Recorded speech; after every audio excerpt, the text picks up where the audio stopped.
ग्रंथराज खुरल काव्य में 92 परिच्छेद में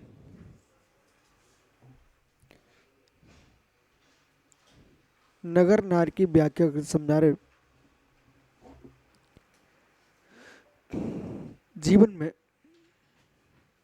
बुद्धिमान लोग हैं, वे प्रज्ञा से काम लेते हैं। जो प्रज्ञा से काम लेता है वो हर पल हर समय अपनी विशुद्धि का ध्यान रखता है। संसार में जो पाप है, पाप के हेतु वे पाप नहीं है। जो पाप के हेतु वो पाप नहीं है, वे कोई पाप नहीं है। स्त्री पाप नहीं है, धन पाप नहीं है, ये पाप नहीं है। ये पाप के हेतु बनते हैं। पाप तो अशुभ परिणाम है जीव के। पाप कौन है? अशुभ परिणाम। वस्तु तो वस्तु रूप है, पर वो वस्तु निमित्त बनने के कारण उसको भी पाप रूप कहा जाता है।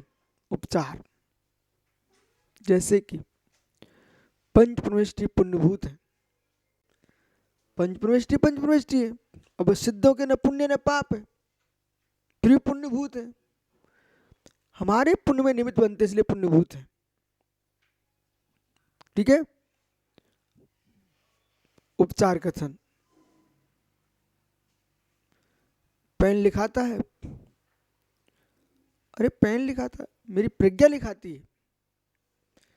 प्रज्ञा ने तो पेन क्या कर सकता? तो जैसे प्रज्ञा से लिखा जाता है शुभ अशुभ तुम्हारी प्रज्ञा का विषय, ऐसे ही एक योगी वेश्या को धर्म उपदेश दे रहा, देशभक्ति बना दिया, वही उनके लिए पुण्य साधन बन गई। और वही अज्ञानी प्राणी वेश्या को भोग्या के रूप में देख रहा है, भोग्या के रूप में देख रहा है, पाप का बंध कर रहा है। अग्निवत, कैसे? अग्निवत, ईंधन अग्नि नहीं है, अग्नि को प्रज्वलित करने का साधन है। ऐसे वेश्या पाप नहीं है, वेश्यावृत्ति पाप है। ये तुम किसी को देख नहीं पाओगे, हर वस्तु पाप रूप हो जाएगी। वृत्ति पाप है। अग्नि के आलम्बन, अग्नि ईंधन के आलम्बन से चलता है। वासनाओं की पुष्टि स्त्री वेश्या आदि के आलम्बन से चलती है, इसलिए पाप है। कैसे? परिग्रह, पर वस्तु परिग्रह नहीं है, मूर्छा परिग्रह है। पर मूर्छा का कारण होने का उसको भी परिग्रह कहा गया है। वो मूर्छा का निमित्त बनता है। प्रज्ञा ही तुम्हारी बंध का कारण है, प्रज्ञा ही मोक्ष का कारण है। जिस प्रज्ञा से बंद होता है उसी प्रज्ञा से मोक्ष होता है। अब प्रज्ञा का प्रयोग करना सीखना चाहिए। निमित्त प्रभावित होते हैं, निमित्त प्रभावित करते हैं, इससे निमित्त से दूर होने की बात की गई है। पर जो प्रज्ञाशील पुरुष होते हैं, विमर्शशील होते हैं, विचारशील होते हैं, वे वेश्या आदि से अपने आप को दूर रखते हैं। आदमी को बचपन से ही, महात्मा जी, छोटे से ही अपने विकास के बारे में विचार कर लेना चाहिए। अब तुम कोई छोटे हो, 10वीं क्लास पढ़ रहे हो। 10वीं क्लास पढ़ रहे मतलब कि हमने तो दीक्षा का निर्णय कर लिया था, दीक्षा लेने चला गया था मैं 10वीं क्लास में। 10वीं क्लास पढ़ते पढ़ते मैं चला गया था संघ में। ठीक है। तो अब तुम बच्चे नहीं हो, तुम सब समझते हो। अब सोचो मैं क्या हो रहा हूं। विचारशील को अपने जीवन के विकास के साथ का विचार कर लेना चाहिए, विमर्श कर लेना चाहिए आज ही। कब तक अपने आप को बच्चे समझोगे? बच्चे समझते समझ बरस के वर्ष निकल जाएंगे, आप बच्चे समझते रहेंगे, इतने में आप बूढ़े हो जाएंगे।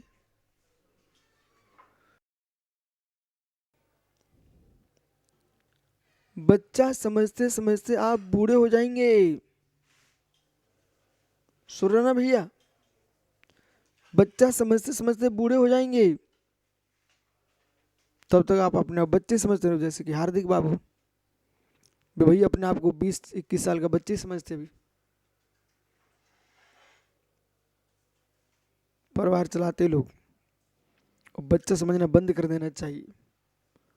और बच्चा समझ रहे हो तो बुद्धि बच्चा की रहेगी, विकास नहीं कर पाओगे। स्पष्ट कह रहा हूं। भले तुम विनोद में कहो, लेकिन अपने आप को बच्चा मान रहे ना, तो तुम्हारी हरकतें बच्चों जैसे रहेंगी बेटा। आज से तुम मानना स्वीकार कर दो, मैं एक ब्रह्मचारी प्रज्ञावंत हूँ, गंभीर हूँ, और राष्ट्र में विश्व में सत्यार्थ मार्ग का पोषण करने वाला। 32 वर्ष की उम्र में 32 वर्ष की उम्र में सिकंदर भारत तक आ गए थे सबको जीत करके। 32 वर्ष की उम्र में 32 वर्ष की उम्र में शंकराचार्य मठ बना चुके थे 4, और उन्होंने अपना पंथ के स्थापित कर दिया था, और 32 वर्ष की उम्र में ऊपर चले गए। महेंद्र शास्त्री उन्होंने श्लोक वार्तिक जैसे ग्रंथों पर, राज वार्तिक जैसे ग्रंथों पर काम किया। ठीक है, 57 वर्ष की उम्र में ऊपर चले गए। तरुण सागर जी पूरे देश में तहलका मचा गए, 50-51 की वर्ष की उम्र में ऊपर चले गए। ठीक है, 51 वर्ष की उम्र में। ये नहीं सोचना चाहिए इस पवन जैसे लोग भटक रहे, इन लोगों को सोचना चाहिए हम अपनी उम्र में कुछ तो कर सकते हैं। विवेकानंद छोटी उम्र के ना, है 34 वर्ष की उम्र में विश्व में तहलका मचा गए। ठीक है, ऊपर चले गए छोटी उम्र में। आप लोग सोच नहीं रहे हो, निर्णय नहीं कर रहे हो। वो माना कि पांड्या हो, वो पांड्या इसका सुंदर सा बच्चा है, वो फुदकता है, तो तुमको सोचना चाहिए उसने अपनी छोटी उम्र के बच्चा को दे दिया। अब ये चाहे मात्र दुकान पे संतुष्ट हो जाए तो बस व्यापार में लगे रहो। ऐसी सारस्वत जी, प्रिंस सागर, आप लोग संतुष्ट हो, वो चारों लोग आगे बैठ गए, चले गए, बस सुबह से शाम तक हमारा दिन निकल जाता है, ऐसे उम्र निकल जाएगी।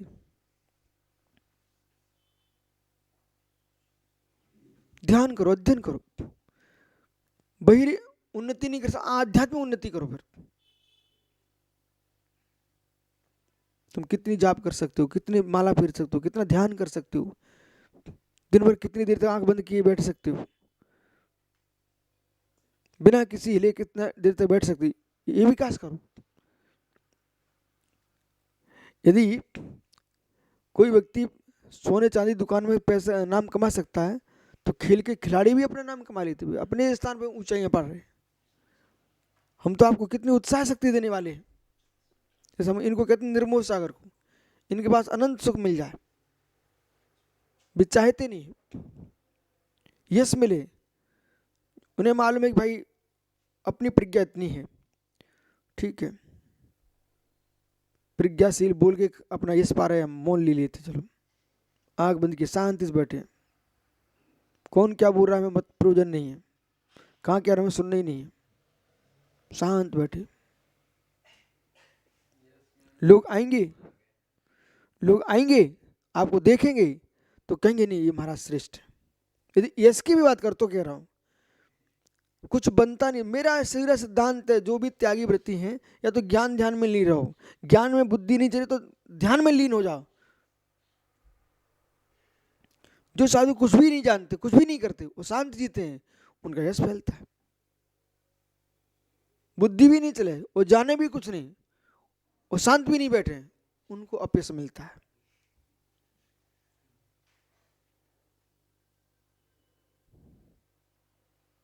अपयश मिलता है।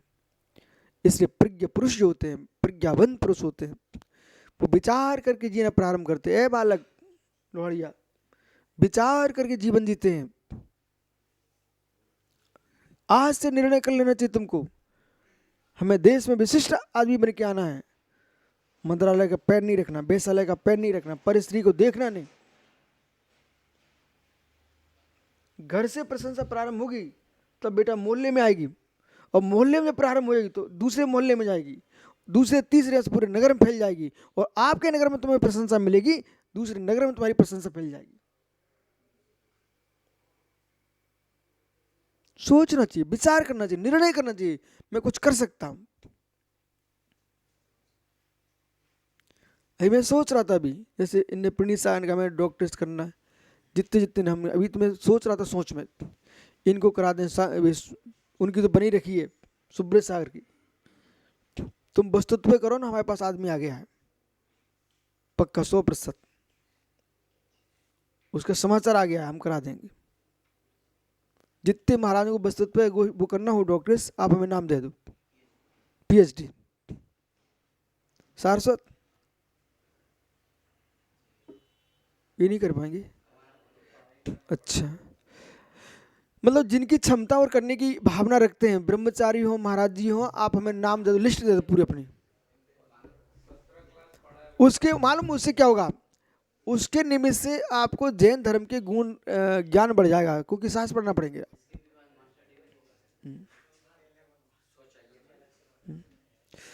मतलब जो भी हो आप सोच करके आज मुझे बताना शाम तक, ठीक है?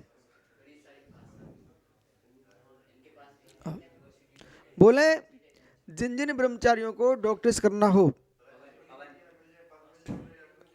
हैं? अभी ये बात नहीं चल रही, अभी ये बात सुनिए आप, चलो पढ़ा आगे चलते हैं। आप तो मैं लिख के दो, नाम दो अपना। आइए तो विषय पढ़ो। ये आपको मालूम अहंकार के लिए नहीं बोल रहा हूं, तुम्हारी प्रज्ञा बढ़े। जब मैं परीक्षा कराता हूँ आपकी ना, वो परीक्षा इसलिए नहीं कि तुम कौन फेल कौन पास हुए, आप उससे पढ़ाई करते हो, अध्ययन करते हो, और उस वस्तु के अंदर न्याय नीति बहुत सारे विषय हैं, दर्शन शास्त्र, तुम उससे ज्ञानी बनोगे। आइए, इसलिए विमर्श शून्य थी, विमर्श शून्य होना चाहिए। प्रणव सागर जी, देख बालक, ऐसे ऐसे हमारे देश में साधु हुए जो 60 वर्ष की उम्र में दीक्षा ली और देश में विख्यात हो गए। 60 वर्ष की उम्र में दीक्षा ली और देश में विख्यात हो गए। जैसे कि सुमति सागर महाराज जी हैं, वो शादीशुदा थे, उनको डाकू उठा ले गए थे। उन्होंने निर्णय किया डाकुओं के बीच में कि यदि मैं छूट गया, बच गया ना, तो दीक्षा ले लूंगा। बस डाकू सब सो गए, ये उठ के भगा है।